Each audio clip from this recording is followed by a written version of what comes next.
Good afternoon. Today we are continuing our Judy Moody Saves the World on chapter 4, Pigtoes, Pumas, and Pimplebacks. The last chapter was about Judy Moody being in a Mr. Rubbish mood.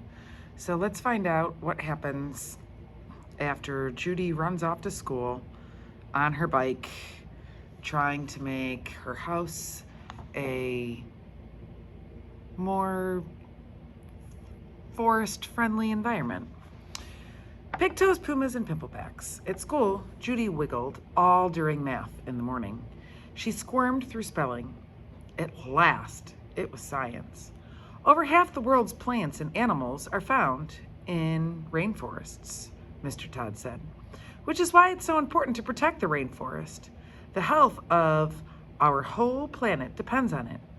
But if you know that there are endangered species, but did you know that there are endangered species right here in Virginia? Endangered species? Right here in Virginia? Judy leaned forward in her seat. If we want to take care of our planet, it helps to begin in our own backyard. That's why I'm asking each of you to adopt an endangered animal, from Virginia this week. Tell us about the species, why it's disappearing, and what can be done to help.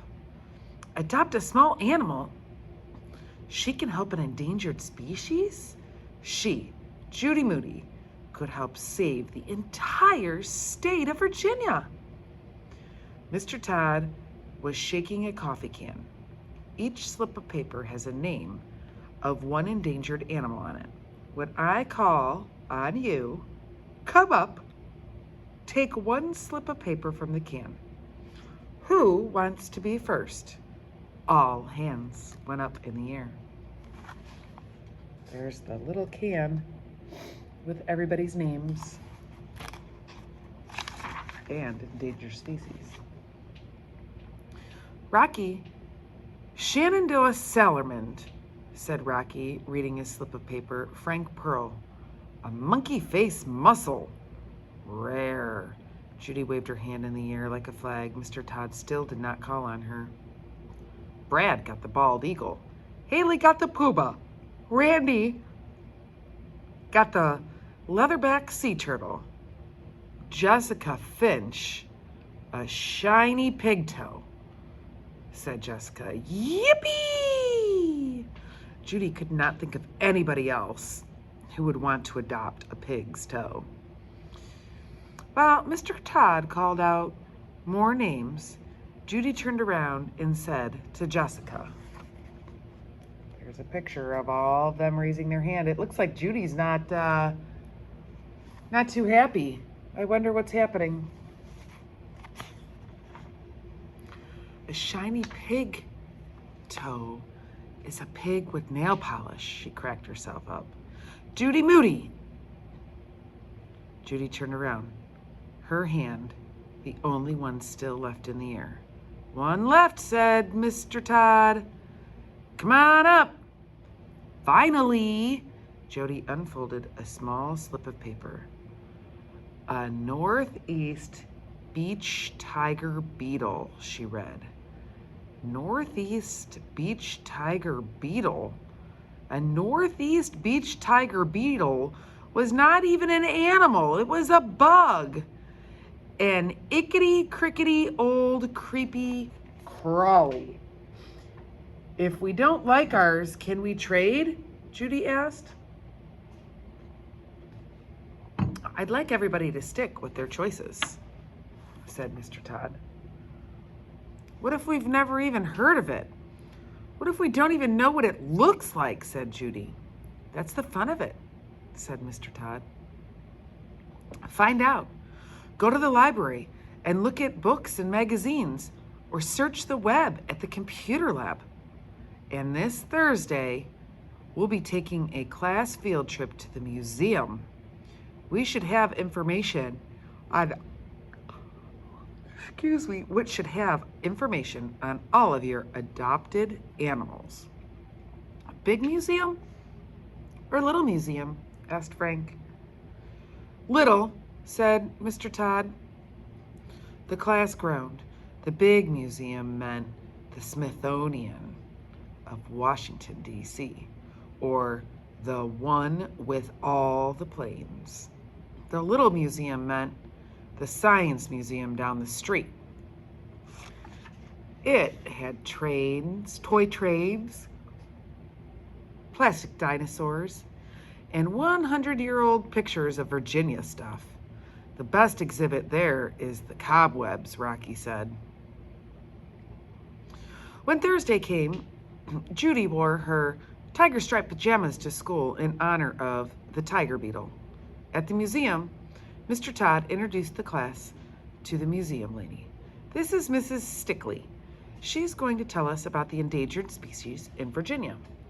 Miss Stickley looked like a stick bug. Even her socks were brown. Call me Stephanie,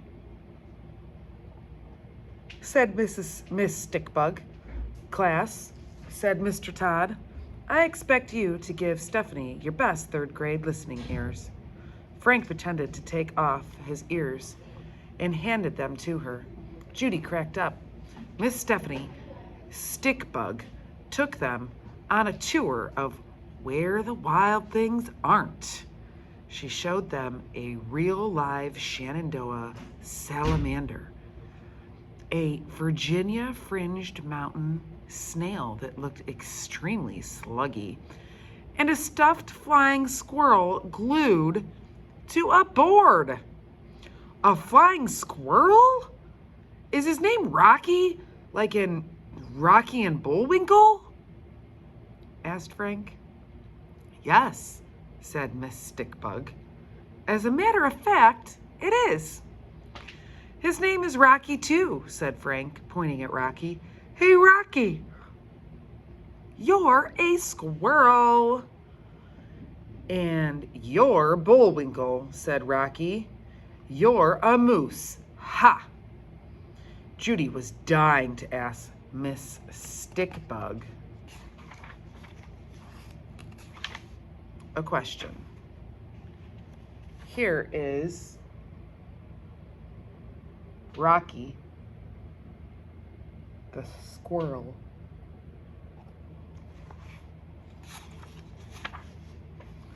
She raised her hand, holding it as straight as a short-nosed sturgeon. At last, Stephanie called on her.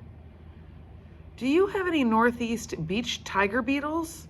Asked Judy. No, I'm sorry, we don't, said Stephanie. Those are endangered in Virginia, and that would be a good specimen for our collection. What kind of endangered species museum did not have any northeast beach tiger beetles? Do you have any cave iPods? Asked Jessica Smartypants Fish. What's a isopod? Asked Rocky. An isopod is a crustacean like a sow bug, answered Stephanie. Think of it like a pill bug or a wood loose. You would find those in Archnett Hall. Ick. A louse is ice, said Rocky. Judy still couldn't see why they didn't have any northeast beach tiger beetles. After all, they had a bunch of creepy crustens, licey ice pods, and pill-buggy pests. Judy raised her hand again. She wanted to sound as smart as Jessica Finch. Excuse me, she said. Do you have any two-toed sloths here? Tropical tree hoppers? Nocturnal eyes? We don't have a rainforest exhibit, said Miss Stickbug, but it's a great idea. Maybe someday. The whole class got to touch an orange foot pimpleback pearly mussel shell and hear a story about a dismal swamp shrew. Everything in the whole place is endangered, said Frank. My grade in science is endangered too, said Judy. And that's the end of our chapter. I wonder what a tiger beetle looks like. But Pigtoes, Pumas, and Pimplebacks. We will see you next time to read about a beetle emergency. Ooh, it's the very next day after the museum at the beetle emergency. Have a good day.